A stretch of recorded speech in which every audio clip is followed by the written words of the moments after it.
Hello there, I'm Joshua Shaw, and welcome to JOP Productions. Today is Holospleen, Halloweenus, Jalapenos. It's Halloween, which means we'll be getting lots of horror movies on TV and that. And I thought I'd talk about good horror remakes because that tends to be what we get all the time now, especially on TV. They want what's new, and so they put on all the new remakes of old movies, and most of the time they're not good. So today I thought I'd talk about the good ones. So let's get into it. Let's get to it. Good horror remakes are hard to come by. Most of the time they're just really bland, not necessary, or just plain terrible. But there are a few good ones, and so I thought I'd talk about them. Now I'm not going to get too in-depth with them just because there are a few and I don't want to make this video too long. So let's get into the first one. Let's get into The Ring. The Ring is a remake of Ringu, which is a Japanese horror movie franchise, which there's this videotape that if you watch it, you die several days later. The American remake of The Ring, though, is actually really good. It was directed by Gore Verbinski before he did the Pirates movies, and it stars Naomi Watts. Naomi Watts is playing someone who is investigating these deaths that are caused from the videotape, and her son accidentally watches the tape, and she has to find the remains of the person who is making this tape kill people. And The Ring is really good. It's really creepy, though in a way it is kind of dated because VHS. But the movie still creeped me out. It was really well made, the way it's done, and though it has aged a bit, it's still a really good remake. Okay, the next one I want to talk about is a zombie movie. Seeing as zombies are really popular, let's talk about the Dawn of the Dead remake.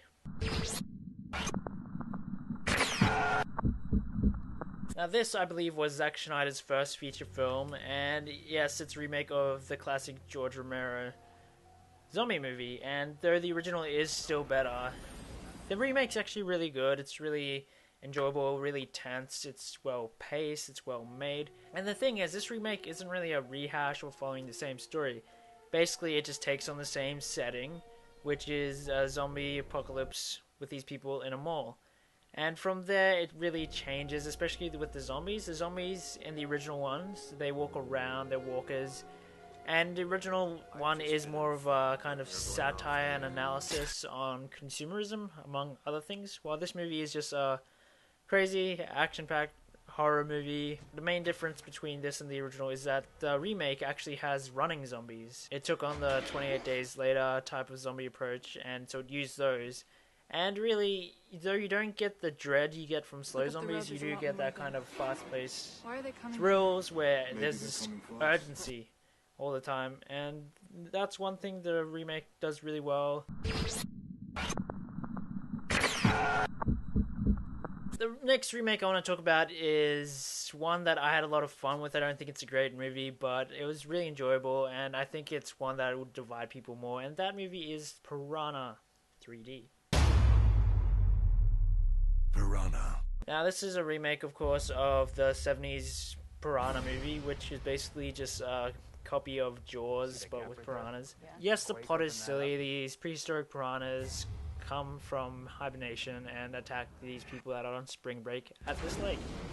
And it's as simple as that. It's simple, it's silly, but the tension and the horror is really well handled. It's well shot.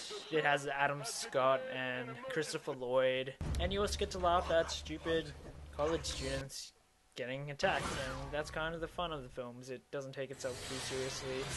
And I enjoyed it. Piranha. Now, one of the more recent horror remakes is the remake of The Evil Dead, which is Evil Dead. We're gonna get you. Though The Evil Dead is a horror classic, Evil Dead really, like with Dawn of the Dead, it only takes the concept. These kids go to a cabin in the woods and hell breaks out loose because of deadites and that stuff. That's where its similarities end, because these different characters are going for a different reason rather than just to have fun and make out.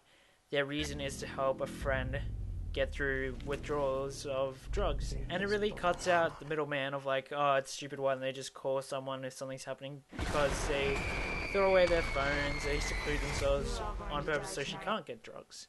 And so she doesn't convince them to take her back home. And I thought that was a really smart way to do it. The gore effects are fantastic, all practical. It's really well shot. I really like the cinematography. And yes, the dialogue and the script is a bit silly at times. But in the end, it was really enjoyable. It's bloodbath, it's crazy, and it's over the top. But that's how The Evil Dead was. We're gonna get you. The next one is also a recent remake, and that movie is Maniac.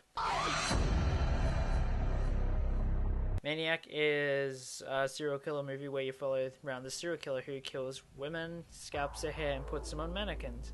This one stars Elijah Wood and a French lady whose name I do not know. It is a really hard movie to watch in a way. The violence is brutal, it's really grotesque, but there's something beautiful about the way it's made.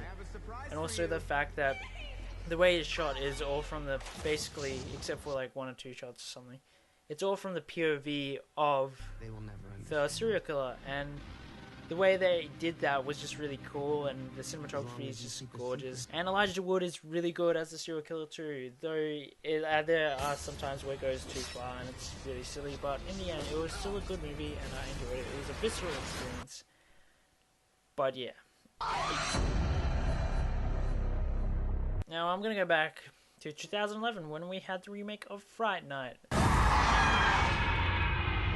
The original Fright Night was a bit of a cult classic. I myself really enjoyed the movie. It's actually really good, and though it can't be a bit. In 2011 they remade it with Toni Collette, Imogen Potts, Anton Yelchin, David Tennant, and Colin Farrell. And what they made was a really fun movie. It's not as good as the original, and it really takes on a more kind of playful and knowledgeable tone. And the script is a lot sillier than the original one, but it was still enjoyable. David Tennant makes anything fun, and yeah, it was just really enjoyable, though a bit teeny boppy at times.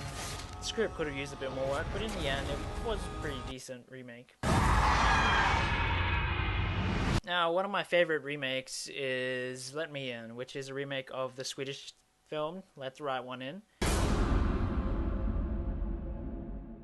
The remake was directed by Matt Reeves. It stars Chloe Moretz. You have Cody Smith-McKee. I just think it's a fantastic film. I love both this and the original. They're both 5-star movies for me. But the thing is, I do think the original is better, but I just prefer the remake just because it has a more focused view. It focuses just on the two kids, while the original one focuses on them, the mother, and all the people in the apartment. What are you? But I just really liked how it just focused on them and their story. The cinematography is gorgeous. The score is fantastic. Just pacing as well. And just the way it's handled, I really like it. And it is one of my favorite remakes of a movie. And I just really love it.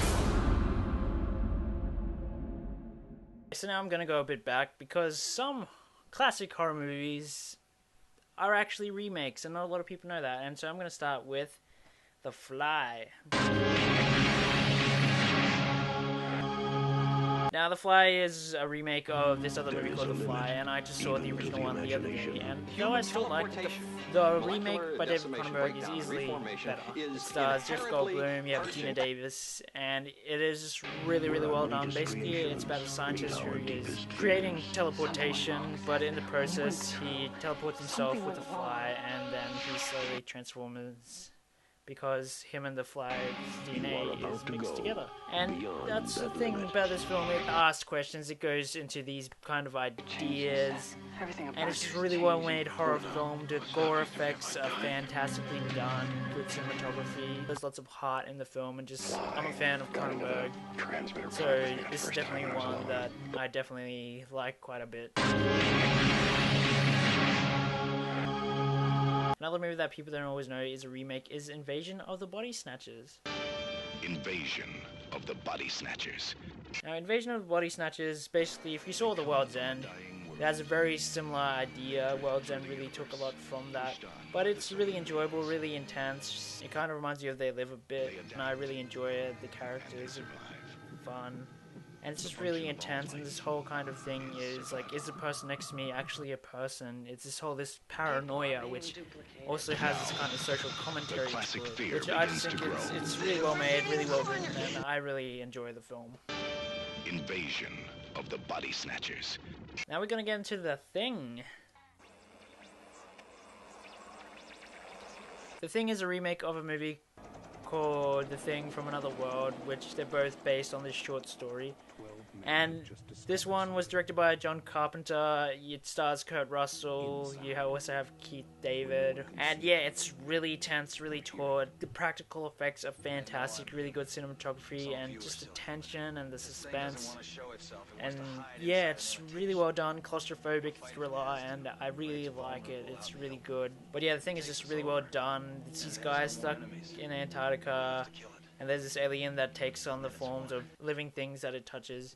And so there's this whole, like with Invasion of the Body Snatchers, it's this whole, is the person I'm in the room with actually a person? And it's just like I said, it's really tense, really well made. And I just really like the film. Yes, the last one I shall be talking about today is Little Shop of Horrors. Little Shop of Horrors. Now, this isn't really a horror movie. It's a horror musical based on a Broadway musical based on a B movie, and it's just a whole lot of fun. It was directed by Frank Oz, who you may know as the voice of many Muppets and Yoda. Giving you Rick sunlight, Moranis, Ellen Green, I've given you rain. both have cameos. Along Looks with like you're not happy. John Candy. Unless I It's open a up really well-made film. It has a B movie look, but on purpose, and just the music, the songs. I really like the songs and the music, and it's one of those ones that it kind of makes you happy, even though like these kind of horror things are happening. But it also has this whole kind of ethical thought to it, and it's just really well made and a lot of fun. And if you get your hands on the director's cut, the ending is really different and a whole lot of fun. So that's definitely one to check out with. That is really fun. Little Shop of Horrors.